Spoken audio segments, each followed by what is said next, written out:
Shalom Bapak Ibu dan saudara-saudara yang dikasihi oleh Tuhan. Selamat sore. Kita akan bersama-sama kembali belajar dari firman Tuhan yang akan menjadi berkat bagi kita semua pada hari ini. Kita akan berbicara tentang bagaimana menjadi anak-anak Tuhan, di mana kehidupan kita diubahkan oleh Tuhan. Namun sebelumnya mari bersama-sama kita bersatu di dalam doa. Mari kita berdoa. Tuhan Yesus, kami mau bersyukur kepadamu karena kami percaya Tuhan sampai hari ini kalau kami boleh ada itu semua karena anugerah yang Tuhan berikan bagi kami. Tuhan, pada saat ini kami rindu di awal tahun 2026 ini, kami rindu untuk boleh senantiasa belajar firman-Mu, dituntun oleh firman-Mu, sehingga kehidupan kami menjadi kehidupan yang menjadi berkat bagi banyak orang. Karena itu Tuhan, hamba-Mu sebentar lagi akan membaca, menyampaikan penguraian firman Tuhan. Allah Roh Kudus yang boleh menolong, memampukan, sehingga firman Tuhan boleh menjadi berkat bagi setiap kami yang mendengarkannya. Terima kasih Tuhan, di dalam nama Tuhan Yesus kami berdoa dan bersyukur. Amin. Saudara yang dikasih oleh Tuhan, hari ini saya akan membacakan dari satu bagian firman Tuhan, Filipi pasal yang ketiga ayat 12 sampai 14. Demikian firman Tuhan, ini surat Paulus kepada jemaat di Filipi, dari pasal yang ketiga saya mulai ayat yang ke-12. Bukan seolah-olah aku telah memperoleh hal ini atau telah sempurna, melainkan aku mengejarnya. Kalau aku dapat juga menangkapnya, karena aku telah ditangkap oleh Kristus Yesus. Saudara-saudara, aku sendiri tidak menganggap bahwa aku telah menangkapnya, tetapi inilah yang kulakukan. Aku melupakan apa yang telah di belakangku dan mengarahkan diri kepada apa yang di hadapanku, dan berlari-lari kepada tujuan untuk memperoleh hadiah, yaitu panggilan surgawi dari Allah dalam Kristus Yesus. Demikian firman Tuhan, berbahagia kita membaca dan belajar untuk terus berjuang melakukan firman itu di dalam hidup kita. Saudara-saudara, saya ingin mengawali khotbah hari ini, firman Tuhan perenungan hari ini, dengan mengajak kita untuk melihat apa perbedaan spiritualitas dengan religiusitas. Ini dua kata yang menurut saya sangat akrab dengan agama, ya, dengan semua agama. Kayaknya itu dua kata yang juga sering kita dengarkan. Mari sama-sama kita melihat. Yang pertama adalah berbicara tentang spiritualitas. Spiritualitas itu berkaitan gitu ya dengan pengalaman atau perjumpaan manusia dengan sesuatu yang ilahi atau sesuatu yang sakral. Jadi kalau kita ngomong tentang spiritualitas, berarti itu berbicara tentang sebuah pengalaman, sebuah perjumpaan manusia dengan yang ilahi. Sedangkan religiusitas itu berarti atau berkaitan dengan sebuah aktivitas atau ritual keagamaan. Ya, jadi kayak kita misalnya kalau kita ngomong tentang ritual, kita ada berdoa sebelum makan, kita pergi ke gereja, atau mungkin kita berpuasa, kita melakukan beragam kegiatan-kegiatan aktivitas agama kita. Nah, kalau kita berbicara tentang spiritualitas, saya ingin langsung kaitkan dengan spiritualitas Kristen, ya. Jadi kalau kita ngomong tentang spiritualitas Kristen, berarti kita bisa terjemahkan sebagai sebuah pengalaman atau perjumpaan kita dengan Kristus. Jadi itu seringkali juga disebut bagi banyak orang-orang Kristen gitu ya, lahir baru, pertobatan, jadi ya. Jadi benar-benar ketika kita berbicara saya sudah punya pengalaman spiritual dengan Tuhan, berarti saya sudah punya pengalaman berjumpa secara pribadi dengan Kristus. Saudara, kita bisa saja gitu ya, kita bisa merasa saya pernah berdoa di Jawa. Itu mungkin pengalaman-pengalaman, tapi menurut saya ngomong tentang pengalaman lahir baru atau pengalaman spiritualitas ini atau yang secara Kristen, ini lebih ke arah perjumpaan kita secara pribadi dengan Kristus. Atau di titik kita merasa Tuhan Yesus, saya adalah orang berdosa, terus kita membuka hati kita untuk menerima Yesus menjadi Tuhan dan Juru Selamat dalam hidup kita. Jadi itu dasar awalnya. Sehingga kalau kita ngomong tentang spiritualitas, itulah yang bisa membawa kita kepada yang namanya perubahan. Makanya di sini saya tuliskan spiritualitas itu mengubah, Sedangkan religiusitas itu belum tentu mengubah. Jadi sesuatu yang kalau kita tidak punya pengalaman dengan Tuhan itu, bisa saja ritual-ritual yang kita lakukan itu berjalan saja gitu ya. Sama kayak kita misalnya secara sederhana, saudara, ingat kalau kita mau makan kita berdoa. Berapa banyak orang waktu mau makan berdoanya tidak berpikir. Ya pokoknya di depannya ada makanan langsung saja. Terima kasih untuk makanan ini Tuhan. Ya udah ambil. Tanpa kita betul-betul merasakan ada suatu komunikasi kita dengan Tuhan. Karena kalau kita ngomong tentang spiritualitas, berarti kan pengalaman kita dengan Tuhan kita, berarti ada sebuah relasi yang dibangun. Oleh karena itulah di sini saya tuliskan, kalau kita ngomong ingin berubah, berarti kita mesti awalnya dasarnya harus punya pengalaman spiritual dulu. Makanya spiritualitas itu mengubah, religiusitas itu belum tentu mengubah. Nah, saudara, setiap orang yang sudah mengalami perjumpaan dengan Kristus, jadi tadi ya, orang yang sudah punya pengalaman dengan Kristus, sudah punya pengalaman spiritual dengan Kristus, seharusnya akan mengalami yang namanya perubahan dalam hidupnya. Jadi nggak mungkin nggak berubah. Nggak cocok ya kita kalau orang-orang sudah dalam Kristus nyanyinya misalnya, aku masih seperti yang dulu gitu ya. Itu enggak. Harusnya tidak ada di dalam kamusnya kita yang sudah punya pengalaman berjumpa dengan Kristus. Kita harusnya punya yang namanya perubahan. Harusnya ke Kristus yang sudah menjadi Tuhan dan Raja dalam hidup kita itu.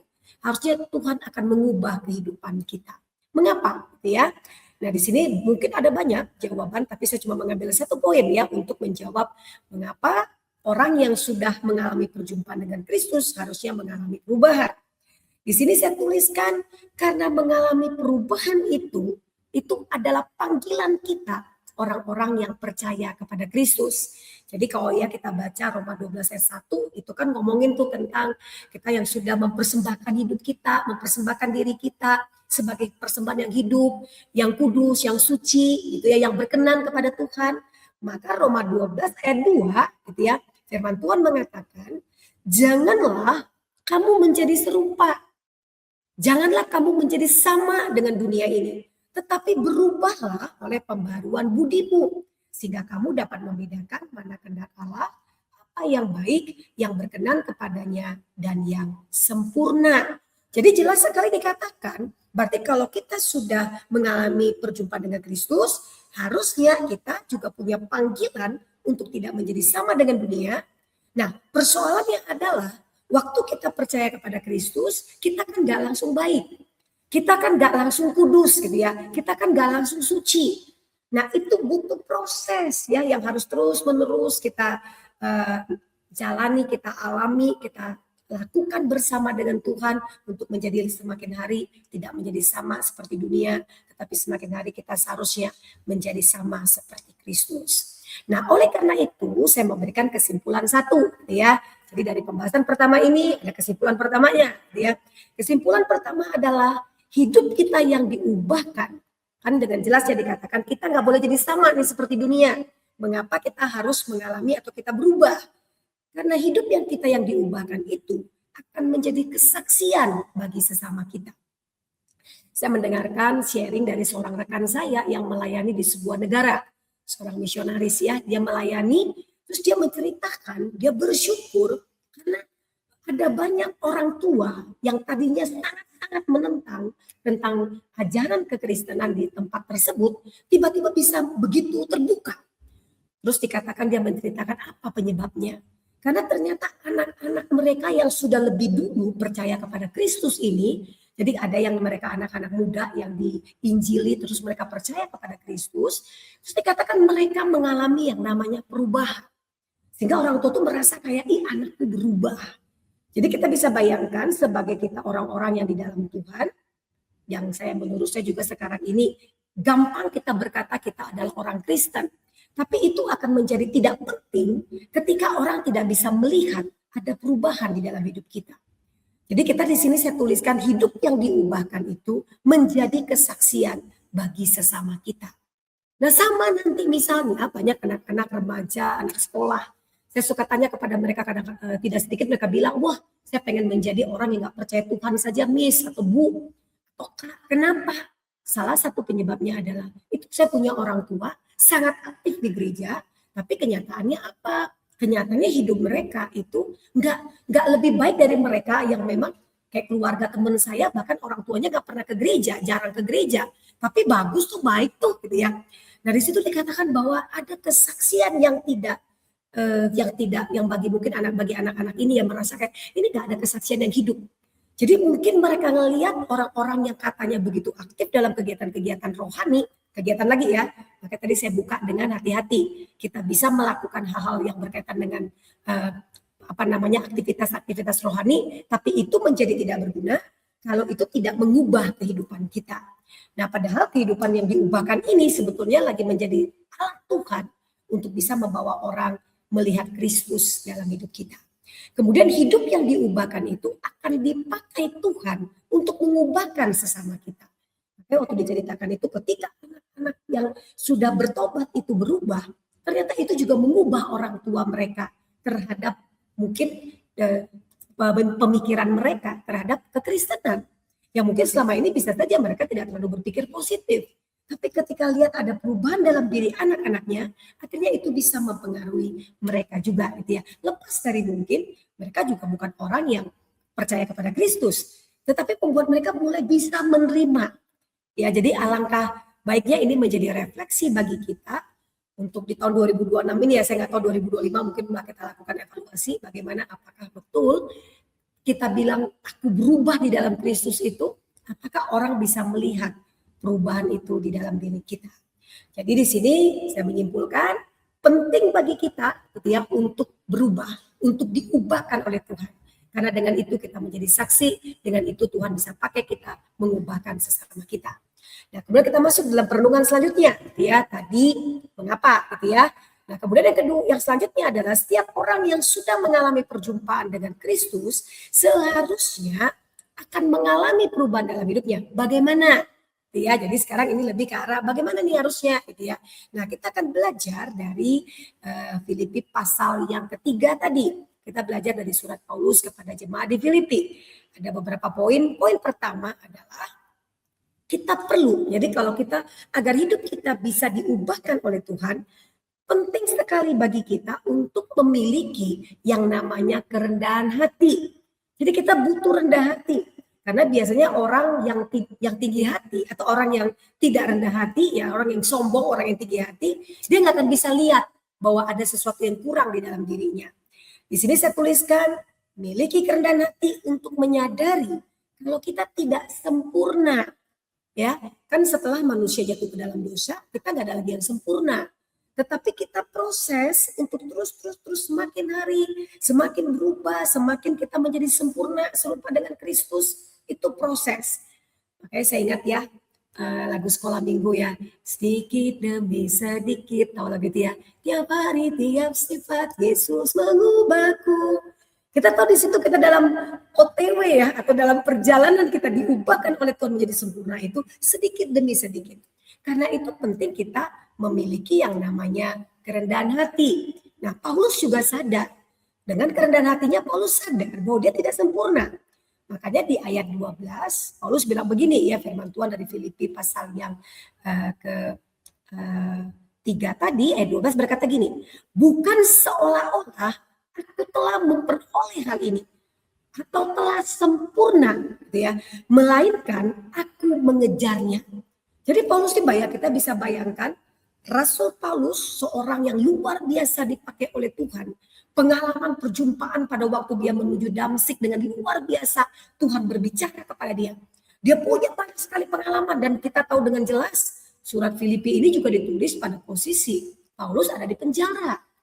Tapi ketika dia di penjara sekalipun dia menuliskan suatu tulisan yang luar biasa mengajak banyak orang untuk tetap mengalami sukacita di dalam Tuhan. Secara manusia atau mungkin kita ya, atau saya aja kalau baca tentang Paulus, saya langsung berpikir, wow, luar biasa. Dan dia menulis begitu banyak surat, kayaknya Perjanjian Baru, rata-rata tulisannya kebanyakan tulisannya Rasul Paulus. Tapi Rasul Paulus yang begitu luar biasa dipakai Tuhan itu, tetap sadar, saya nggak sempurna. Makanya dia bilang bukan seolah-olah aku telah memperolehnya, atau aku telah sempurna. melainkan kata Paulus, aku mengejarnya. Makanya ayat 11 kalau kita memperhatikan di ayat di sebelumnya gitu ya, sebelum ayat 12 itu, di ayat 11 itu berkata, yang ku kehendaki ialah mengenal dia, kuasa kebangkitannya, persekutuan dalam penderitaannya, di mana aku menjadi serupa dengan dia dalam kematian ya, 10 dan 11 ya, supaya aku akhirnya beroleh kebangkitan dari antara orang mati. 10 dan 11 ayatnya. Jadi dengan jelas sekali di situ dikatakan bahwa Rasul Paulus sadar, oke, saya lagi proses nih gitu ya. Makanya di sini saya buat semacam kesimpulan di lanjutannya gitu ya. Berarti sesuatu yang dikatakan belum mendapat, belum ada, belum mencapai ke sana, tapi Paulus sadar proses seumur hidup. Nah, kalau di sini saya tuliskan juga kapan kita berhenti berjuang untuk terus mengalami perubahan atau diubahkan oleh Tuhan. Ya pada waktu kita kembali kepada Tuhan. Ya pada waktu Tuhan memanggil kita kembali kepada Dia, nah itu saatnya, berarti ya sudah selesai gitu ya. Tapi selama kita masih hidup di dunia, saya yakin sekali itu akan menjadi proses kita terus dan terus sampai akhirnya kita ke titik Tuhan. Ya jadi saya kalau melihatnya itu adalah begini saudara, Tuhan tahu kita nggak sempurna. Tuhan tahu kita bisa hari ini kita bisa bagus, besok kita bisa turun, hari ini kita bisa sukses gitu ya. Besok kita mungkin bisa gagal gitu ya. Nah, Tuhan tahu itu. Makanya dikatakan bahwa Tuhan ingin kita untuk terus ya setiap hari kita berjuang bersama dengan Tuhan. Sehingga satu waktu yang mungkin Tuhan hargai waktu kita berjumpa dengan Dia bisa berkata kepada kita, "Hai hambaku yang baik dan setia itu." Tentunya karena Tuhan melihat kita berjuang terus dan berjuang terus untuk menikmati setiap proses yang sedang Tuhan lakukan bagi kita. Nah, untuk bisa berjuang sampai ke sana, kita butuh yang namanya rendah hati. Nah, saya teringat ya, saudara, waktu saya baru ngomong tuh ya, saya khotbah di sebuah gereja mungkin berapa bulan yang lalu gitu ya. Pada waktu saya berkhotbah di gereja tersebut, tiba-tiba saya mungkin karena saya sering melayani di anak muda, jadi kadang bisa jadi kalau ngomong mungkin agak cepat gitu ya. Nah, saya juga ngomong di situ poinnya tentang kerendahan hati, gitu ya. Temanya berkaitan dengan kerendahan hati. Sesudah itu langsung gitu ya, setelah selesai, ada seorang bapak itu datang kepada saya. Terus bapaknya ngomong kepada saya bahwa dia ngomong mungkin dia pakai ya orang ini ya, dia sudah jauh lebih tua ya. Jadi cara menyampaikannya bagus banget ya, saya tidak tersinggung sebetulnya. Tapi poinnya adalah dia lagi mengkritik. Jadi dia berkata, oh kamu tadi oke, khotbahnya ini, tapi kayaknya kamu lupa bahwa si pendengar khotbahmu itu juga banyak yang umur 60, 70, bahkan 80 tahun. Saya pada waktu dengar begitu saya mulai mikir, oh iya Tuhan ya gitu ya. Nah di satu sisi rasa kayak, aduh tadi kok saya lihat ada, ini pembelaan saya waktu itu ya. Waktu saya berkhotbah, saya suka lihat audiensnya. Nah saya lihat ada beberapa opa dan oma di situ, ngangguk-ngangguk gitu ya, sambil ikut tertawa. Nah saya pikirnya adalah berarti oke dong gitu ya. Nah ini kenapa tiba-tiba si opa datang bilang ngerasa kayak kamu terlalu cepat. Tapi di situ saya pikir gini, kalau saya pakai pembelaan diri karena saya ngerasa saya sudah menyampaikan dengan baik, maka saya akan jalan di tempat. Saya nggak akan bisa mengalami perubahan lebih lagi. Justru itu akan membuat saya terus kalau kita selalu mencari alasan-alasan ketika mendapatkan masukan, ya itu kan salah satu ciri orang sombong ya sebenarnya. Di situ saya baca, oke, saya langsung ngomong ke si opa itu, terima kasih ya Om, terima kasih untuk memberi masukan kepada saya. Nah karena saya percaya sekali perubahan itu baru kita bisa terus dapatkan, alami. Jikalau kita siap juga untuk dikasih masukan, siap untuk dikritik oleh orang-orang di sekitar kita. Bahkan mungkin bisa saja, Bapak Ibu yang sudah punya anak kali, kita mungkin dikritik, Bapak Ibu mungkin dikritik oleh anak-anak, atau mungkin kakak dikritik oleh adiknya, atau mungkin kita yang jauh lebih ngerasa senior dikritik oleh junior kita. Nah tapi percayalah bahwa segala sesuatu itu ketika kita ingin belajar terus mengalami perubahan di dalam Tuhan, ya kita mesti belajar untuk rendah hati, melihat itu bukan sebagai hal yang menjatuhkan, tapi itu justru membuat kita semakin menjadi bejana yang indah di hadapan Tuhan. Jadi kita mesti mengingat bagaimana kita bisa mengalami hidup yang diubahkan, memiliki kerendahan hati. Nah, yang kedua adalah tidak bisa tidak, saudara ya. Kita perlu tahu targetnya apa gitu ya. Kita mesti punya target dong ya. Kalau kita nggak punya target, nanti kita nggak tahu nih, ini contohnya siapa gitu ya. Nah menurut saya kehidupan yang diubahkan oleh Tuhan itu target kita adalah menjadi serupa Kristus. Ya, oke lah kita bisa punya panutan, kita bisa punya orang yang jauh lebih mungkin pembina rohani kita, mungkin pendeta kita atau siapapun lah ya yang kita rasa orang ini jauh lebih bisa membuat kita panutan kita lah untuk jadi teladan kita untuk bisa hidup dengan lebih baik. Boleh-boleh saja. Tapi kembali lagi, kan manusia gak ada yang sempurna. Oleh karena itu, Tuhan bisa pakai orang-orang tokoh-tokoh rohani di sekitar kita untuk menjadi teladan bagi kita, tetapi tetap target utama kita sebagai anak-anak Tuhan, jadi bukan menjadi seperti si tokoh A, si B, si C, bukan. Tapi target kita adalah menjadi serupa dengan Kristus. Nah, untuk sampai ke tahap ya menjadi serupa Kristus, tuh saya kasih ini ya di PPT saya kasih garis gitu ya.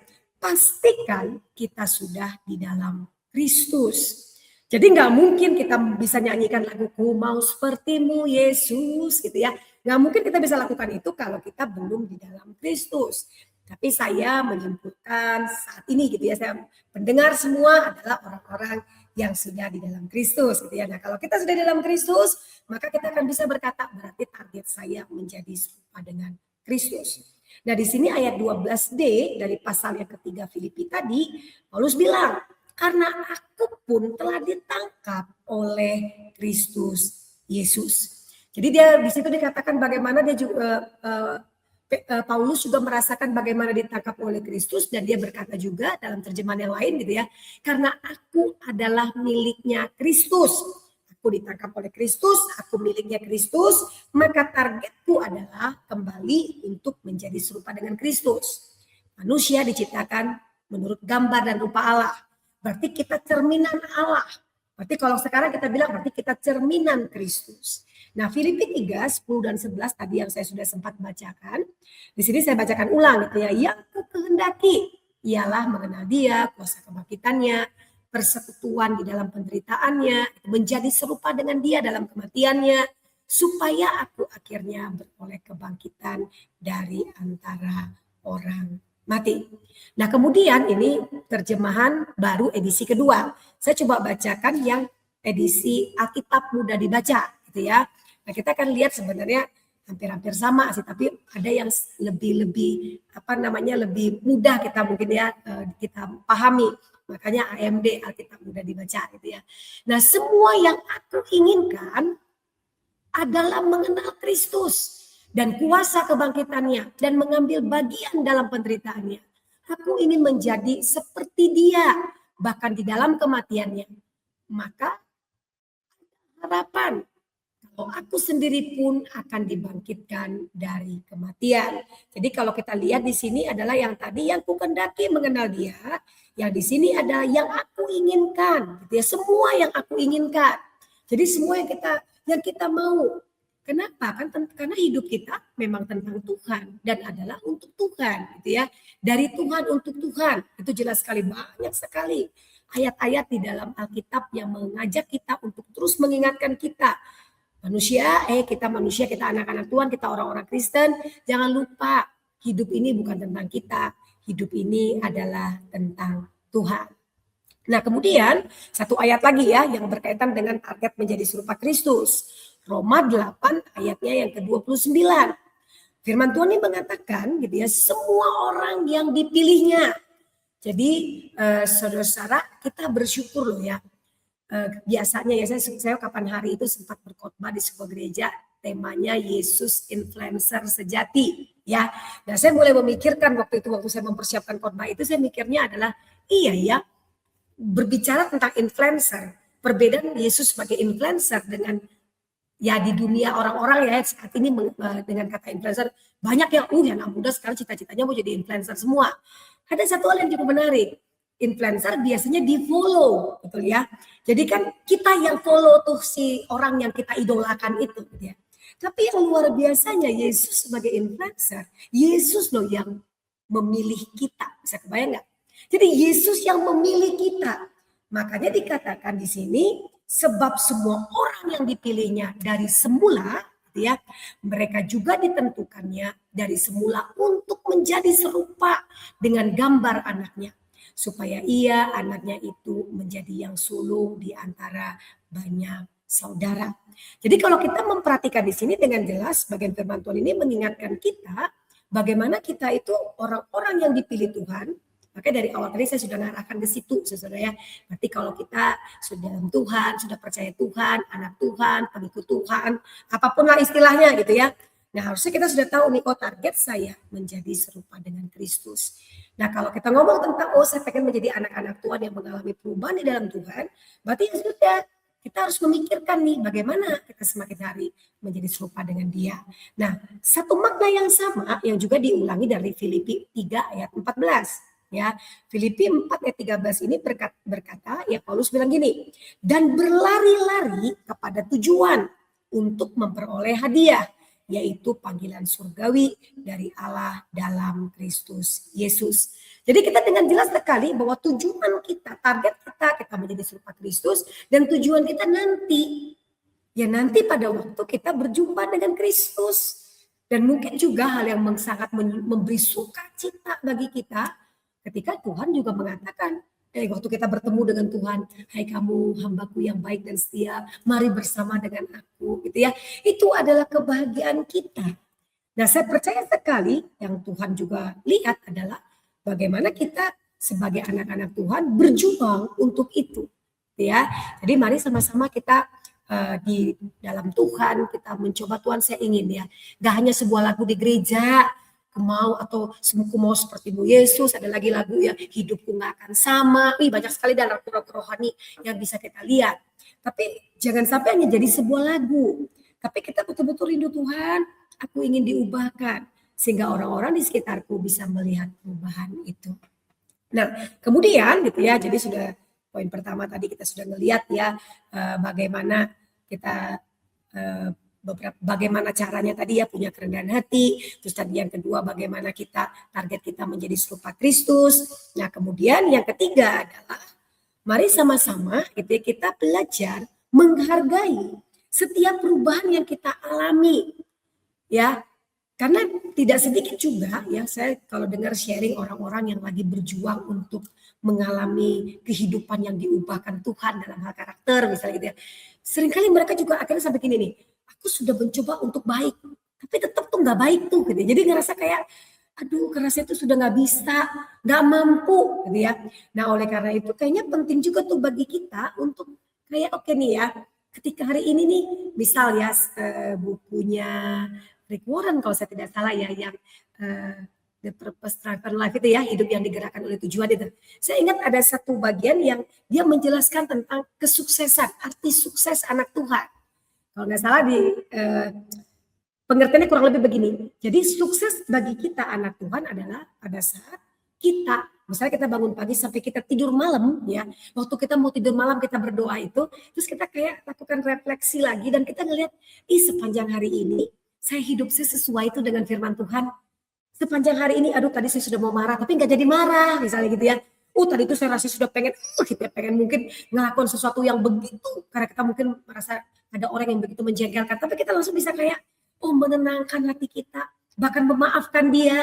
Nah, penting tuh kayaknya ya kita memberi kayak menghargai perubahan itu. Aduh, hari ini saya sukses ya. Atau barangkali gitu ya, ada hal yang lainnya gitu ya yang kita alami. Kita kayak kasih, saya kadang-kadang bisa tuh ngomong ke diri saya, aduh, ketika saya melakukan sesuatu hal yang baik ya, dan saya rasa hari ini saya sukses nih, harusnya tadi saya melakukan A yang bisa saja menyimpang dari firman, tetapi saya tidak lakukan. Nah, bisa malamnya atau besok itu saya datang tuh saya pergi, saya lagi pengen apa nih, pengen es krim misalnya. Jadi kadang bisa hal-hal yang kita bisa lakukan dengan diri kita, menghargai itu. Terus kayak ngomong, Ida hari ini Tuhan memampukan kamu. Wah, boleh kita mengatakan ke diri kita kayak oke, karena itu saya akan terus berjuang lagi. Nah itu yang seharusnya menjadi hal yang bisa kita lakukan juga gitu ya. Nah sama kayak di ayat 13D gitu ya, yang dikatakan oleh Rasul Paulus, aku melupakan apa yang telah di belakangku dan mengarahkan diri kepada apa yang di hadapanku. Jadi ada hal-hal yang mungkin yang sudah kita lakukan yang kita ngerasa, aduh saya sudah jadi batu sandungan, saya sudah nggak beres, aduh saya gagal, harusnya saya tidak begitu. Tapi kita diajak gitu ya untuk terus berfokus kepada Kristus. Nah, jadi kita hargai apa yang setiap perubahan hal yang paling kecil juga terus kita berjuang terus menjadikan Kristus sebagai fokus kita, ya. Karena biasanya, saudara, ketika orang itu gagal, nggak sedikit mengambil langkah yang sudah saya sudah gagal, saya sudah tidak layak. Makanya iblis juga suka kan bilang misalnya mengungkit dosa-dosa lama kita. Nah, di sini kita belajar untuk saya kemarin gagal, kemarin saya harusnya nggak begitu, harusnya saya nggak menjadi batu sandungan, tapi udah terjadi misalnya. Kita juga bilang, Tuhan ampuni saya, kita mencoba mengubah itu, dan kita kembali kepada fokus kita, yaitu kepada Kristus. Saudara, inilah yang harusnya menjadi kerinduan kita. Oleh karena itu, saya mengajak kita untuk melihat kesimpulan kedua, gitu ya. Jadi tadi kesimpulan pertama kan sudah dibahas tuh ya, saya sudah menyampaikan, sekarang kesimpulan yang kedua. Sebagai anak-anak Tuhan yang kita tahu bahwa untuk menjadi sempurna itu kita butuh proses seumur hidup. Oleh karena itu kayaknya tuh ya saya tidak tahu ya, tapi kami pernah lakukan gitu ya di sebuah gereja. Dulu saya pernah suatu pelayanan di anak-anak muda. Di akhir tahun biasa tuh suka nulis tuh ya, nulis target ya. Tapi karena ini kan kita sebagai anak-anak Tuhan kan targetnya tentu target yang berkaitan dengan keserupaan dengan Kristus gitu ya. Atau mungkin apa buah roh yang pengen kita terapkan untuk dalam 1 tahun ke depan. Ya kita pengennya sih 9 buah roh, 9 itu kita punya ya. Kesetiaan, kebaikan, kemurahan gitu ya, penguasaan diri. Nah kelemah lembutan pengennya semua sih ya, tapi kadang ada waktunya kita mesti membuat target nih. Nih saya lemah di sini nih. Mungkin dalam 1 tahun ke depan saya ingin punya target bahwa saya pengen bisa mengalahkan ego saya di mananya, kekurangan saya di mananya, gitu ya. Kita perlu menentukan target kita untuk karakter Kristus apa ya, sifat Kristus apa ya, gitu ya. Yang pengen saya usahakan di dalam diri saya sehingga orang-orang yang dekat dengan saya, keluarga saya atau siapapun itu, sehingga mereka boleh melihat keserupaan saya dengan Kristus itu. Sekali lagi, saudara, saya perlu menekankan bahwa kita nggak bisa untuk semuanya ya. Maksudnya kalau saya harusnya semua buah roh itu kita punya, ya harusnya sih proses itu pasti ke sana ya. Tetapi ada bagian-bagian yang memang kita mungkin ya sedikit demi sedikit kita mencoba lakukan itu. Mari, saya tidak tahu 2026 apa yang menjadi target kita. Apakah kita punya target? Kayaknya saya ini adalah orang yang kurang di dalam hal memberi. Misalnya. Kenapa saya katakan demikian? Karena ada yang bilang gini, antara hemat dan pelit itu tipis bedanya gitu ya. Atas nama hemat bisa juga orang akhirnya kurang dalam hal kemurahan hati, kebaikan, menolong orang misalnya. Nah mungkin kita ngerasa saya kurang nih di situ. Tuhan, saya pengen tahun depan, misalnya tahun 2026 nih, saya pengen melakukan banyak kebaikan di dalam hal itu. Saya yang selama ini semua terfokus untuk saya. Nah saya pengen nih sebagian nanti dari berkat atau rezeki yang Tuhan berikan, saya pengen berbagi. Itu bisa saja gitu ya. Karena menurut saya adalah kebaikan-kebaikan yang kita lakukan itu juga bisa membuat orang bisa melihat kasih Kristus melalui kasih yang kita lakukan. Kebaikan Kristus melalui kebaikan yang kita lakukan. Kan itu tentukanlah apa yang menjadi target kita. Saya ini orangnya, anak-anak saya atau papa mama saya atau keluarga saya atau mertua saya, menantu saya atau siapapun lah misalnya gitu ya. Itu tahu bahwa saya adalah orang yang sangat emosional. Padahal kan kita tahu ya harusnya penguasaan diri itu harusnya dimiliki oleh kita. Nah saya kurang di dalam penguasaan diri. Susah sekali mengendalikan emosi. Tentukan target. Tuhan, saya pengen sekarang sebelum saya marah, saya nggak ngomong dulu nih misalnya ya. Kalau saya lagi marah, saya akan memilih untuk diem dulu gitu ya. Pokoknya saya menentukan target saya tidak langsung berespon. Misalnya begitu. Jadi pikirkan langkah-langkah praktisnya. Karena menurut saya kita berdoa wajib itu hukumnya. Tetapi menurut saya selain kita berdoa, kita mesti berusaha. Ya, saya teringat ya saudara, saya juga adalah orang yang saya tuh paling kesal ya kalau saya lagi bawa kendaraan gitu ya. Kalau saya lagi bawa mobil atau bawa motor atau bawa apapun itu kalau kendaraan ya, tiba-tiba dilewati ya, apalagi kalau dilewatinya dengan apa ya bunyi mobil itu gitu ya, rasa terus gitu ya, rasanya sudah pengen keluar itu yang namanya kata-kata indah itu gitu ya. Nah tapi kan saya bilang tidak Tuhan, saya nggak mau. Ya orang nggak dengar sih kan tertutup kacanya, tapi kan Tuhan tahu. Dan saya tahu itu tidak baik kan, nggak boleh mengeluarkan kutukan dari mulut kita. Bahkan kita disuruh berdoa kok bagi musuh-musuh kita atau bagi orang yang menyakiti kita kan. Nah oleh karena itu saya bilang Tuhan saya nggak mau. Karena kadang-kadang bisa loh Bapak Ibu ketika lihat itu bisa, aduh jatuh dan lu ya. Nah Tuhan manusia bisa membuat kita mengucapkan kata-kata yang tidak baik untuk orang lain. Tuhan saya nggak mau. Nah saya berdoa, tapi sudah itu apa yang saya lakukan? Jadi target saya oke, gitu ya. Ini sudah mungkin pergumulan saya udah beberapa tahun yang lalu ya. Jadi maksud saya tiap tahun tuh saya selalu bikin tuh. Nah ini nih target saya. Ini salah satunya itu waktu itu ya. Sampai akhirnya ketika saya naik mobil saya selalu nyanyi.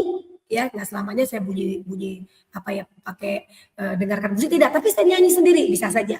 Nanti saya nyanyi Bapa engkau sungguh baik kasihmu melimpah gitu ya.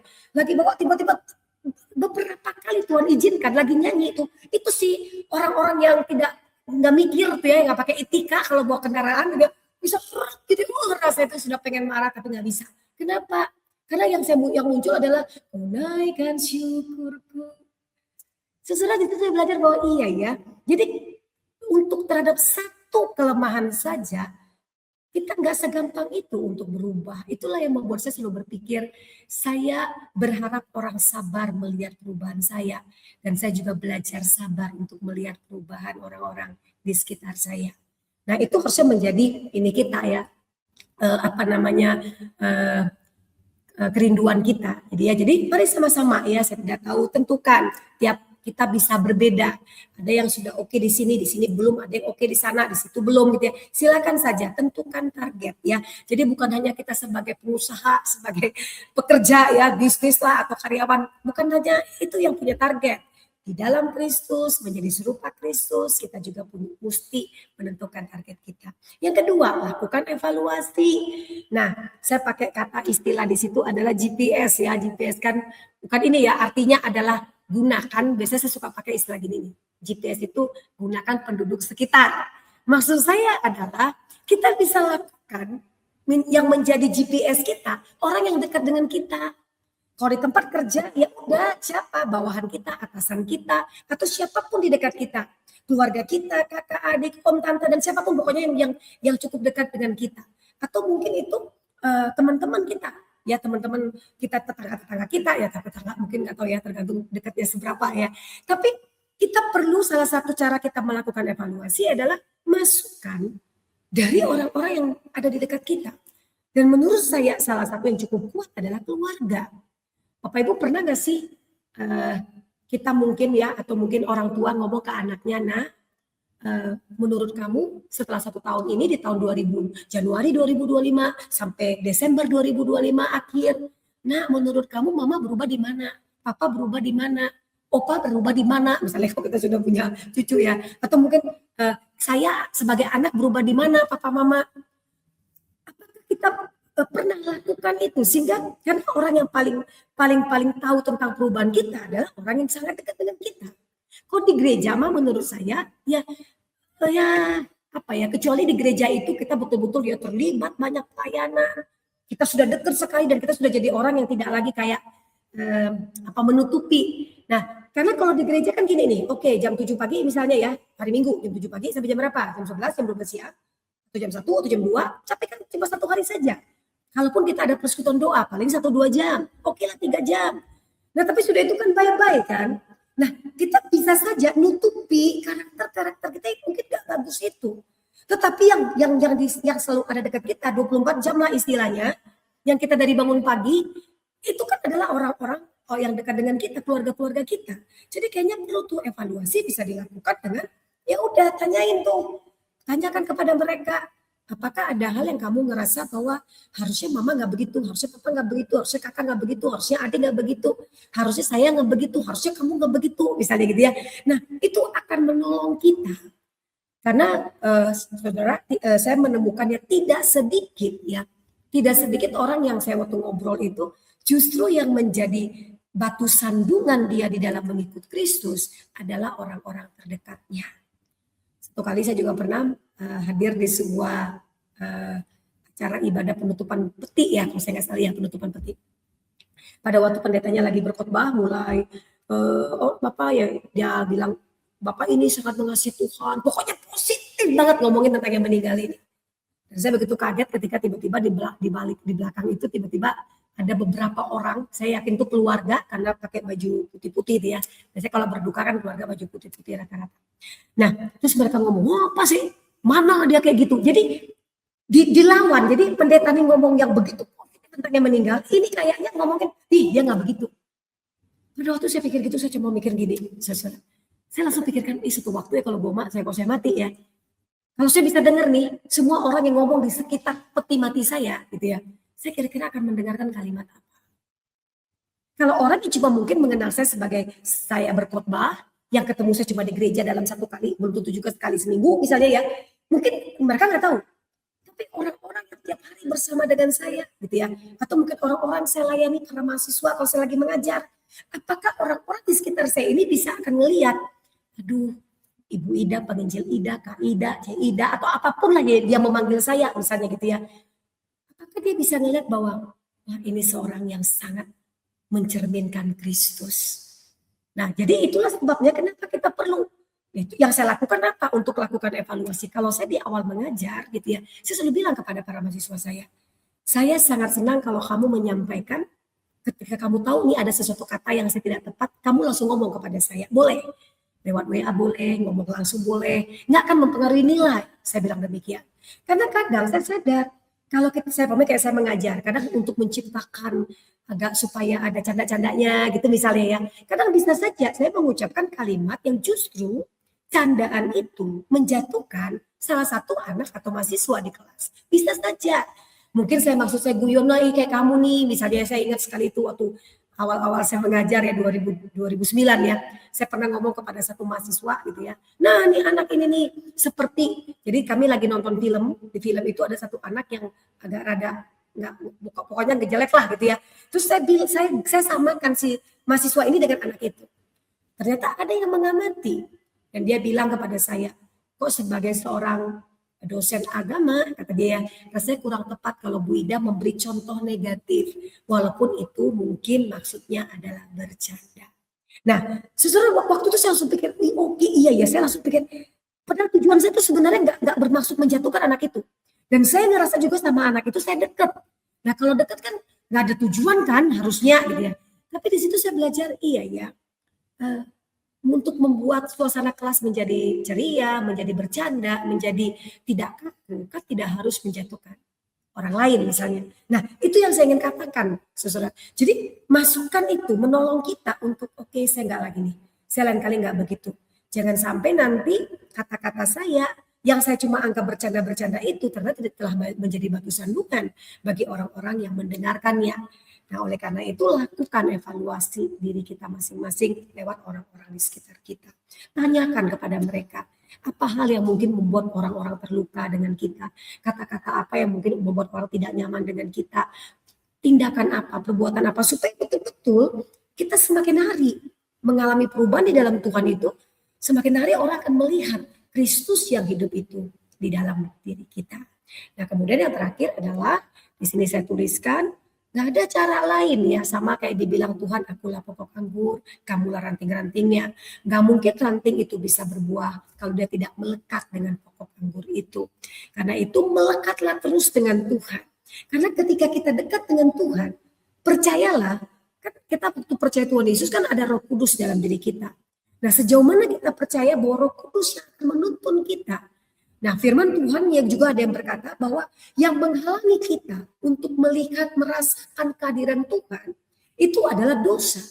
Nah, kalau kita istilahnya menjauh dari Tuhan, kita tidak dekat dengan Tuhan, malah mungkin kita hidup kita tidak berkenan di hadapan Tuhan, berbahayanya adalah kita akhirnya nggak bisa peka lagi dengan pimpinan Tuhan. Oleh karena itu, mari sama-sama kita ayo dan melekat dengan Tuhan itu nggak bisa, bukan instan, bukan langsung, saudara. Jadi melekat dengan Tuhan itu butuh usaha. Sekarang nggak usah jauh-jauh lah ya. Bahkan kita memutuskan bangun pagi berdoa, punya waktu doa 10 menit, 15 menit, 30 menit, atau mungkin 1 jam. Kita tentu perlu tuh menyangkal diri kita, ngelawan kan kedagingan kita. Yang mungkin kita ngerasa, saya lagi pengen tidur nih gitu ya. Tapi itu kita mesti belajar kayak, oke Tuhan, aku bangun supaya apa? Supaya sepanjang hari itu aku merasakan bagaimana Roh Kudus menuntun saya, memberikan kepekaan. Ya mungkin Tuhan gak langsung ngomong ya, Ida, atau kepada Bapak Ibu mungkin ya nama kita disebut, mungkin tidak begitu. Tapi dengan memberikan kegelisahan di dalam diri kita, ketika kita sudah melakukan suatu tindakan yang membuat kita mungkin tidak menjadi cerminan Kristus itu. Kita diberikan kepekaan itu. Nah, kalau kita jauh dari Tuhan, nah kita bisa kayak nggak bisa kita rasakan bagaimana kehadiran Tuhan itu menuntun, memimpin kita. Oleh karena itu, saudara, mari bersama-sama waktu berdoa. Saya tidak tahu ya berapa waktu dalam satu hari Tuhan kasih 24 jam. Berapa, saya nggak usah ngomong berapa jam dah. Berapa menit yang kita pakai untuk kita punya komunikasi kita dengan Tuhan. Kan relasi untuk dekat mesti menjalin yang namanya relasi itu kan harus dibangun. Berarti ada doa di dalamnya. Kedua, kita membaca firman Tuhan. Karena tidak sedikit situasi-situasi tertentu yang menghambat, mengganggu pikiran kita atau tindakan kita. Kita mungkin diterangi kembali oleh apa? Oleh firman. Kita lihat dia katanya kan firman-Mu pelita bagi kakiku dan terang bagi jalanku. Oleh karena itulah harus menjadi kekuatan kita. Oke Tuhan, aku dalam kondisi ini, biarlah firman ini berbicara. Makanya saya selalu mendukung kalau kita bersaat teduhnya itu di pagi hari gitu ya. Jadi kita berdoa, kita bersaat teduh, kita baca Alkitab, ya. Kita bisa membaca firman, membiarkan firman berbicara kepada kita, terus kita berbicara kepada Tuhan di dalam komunikasi, bukan cuma sekedar ritual saja. Ada kan orang bangun pagi, Tuhan terima kasih untuk sudah menyertaiku sepanjang malam, sertai aku sepanjang hari ini. Tetapi nggak betul-betul menikmati satu komunikasi dengan Tuhan yang ibaratnya gini Bapak Ibu. Kalau mahasiswa ngomong ke saya, kalau dia ngomong itu tidak melihat mata saya selalu bilang gini, kamu ini ngomong sama siapa sih? Salah satunya kan adalah untuk bisa saya tahu, oke ya, dia ini lagi ngomong sama saya nih, berarti kami ada kontak mata. Terlihat bahwa kami sambil ngobrol, terlihat dia ada antusias dari mimik wajahnya, ya semua itu terlihat waktu ngobrol, gitu ya. Nah, maksud saya adalah pada waktu kita menjalin relasi dengan Tuhan juga mesti terlihat dong. Oke lah kita nggak mata dengan mata kan, kita nggak lihat ya mata rohani kita yang ngelihat kehadiran Tuhan. Kita secara jasmani kita nggak bisa lihat, mata jasmani kita nggak bisa lihat Tuhan itu. Tapi betul-betul kita kayak ngerasakan, aduh Tuhan terima kasih. Kayak ngomong betul-betul kita rasakan dia ada di dekat kita. Dia ada di samping kita. Dia menuntun kita. Ya. Nah silakan bangun itu. Nah nggak harus kan doa itu tutup mata kan untuk konsentrasi. Saya juga sering sambil bawa kendaraan kalau tiba-tiba lagi nggak nyaman, Tuhan kok hatiku nggak enak ya. Ya bangun terus komunikasi dengan Tuhan. Karena sebetulnya 24 jam, setiap menit, setiap detik, dia itu ada di dekat kita. Karena dia maha ada, dia maha hadir, dia maha tahu, dia maha kuasa. Itu juga yang membuat kita rasa Tuhan, biarlah saya betul-betul bisa merasakan bagaimana Tuhan menuntun kehidupan saya. Karena kepekaan inilah, melekat dengan Tuhan inilah, menolong kita untuk bisa kayak apa ya, maksudnya setiap hari itu kita bisa kayak oke Tuhan di sini aku tadi kayaknya kurang pas, terus kita perlu Tuhan ubahkan hidupku, ubahkan bagaimana cara aku melihat situasi di sekitarku, bagaimana cara aku berpikir, bagaimana cara aku berperilaku, berkata-kata dan lain sebagainya. Nah saudara mari bersama-sama kita berkata saya sebagai anak Tuhan kehidupan saya harus diubahkan. Nah jika ditanyakan setiap tahun, saya tidak tahu berapa lama kita sudah menjadi Kristen. Coba hitung-hitung, kalau kita udah menjadi nggak usah berapa belas tahun lah. Kita bikin aja nanti coba bikin sendiri ya di rumah ya, sama di tempat masing-masing ya. Bikin 5 tahun terakhir.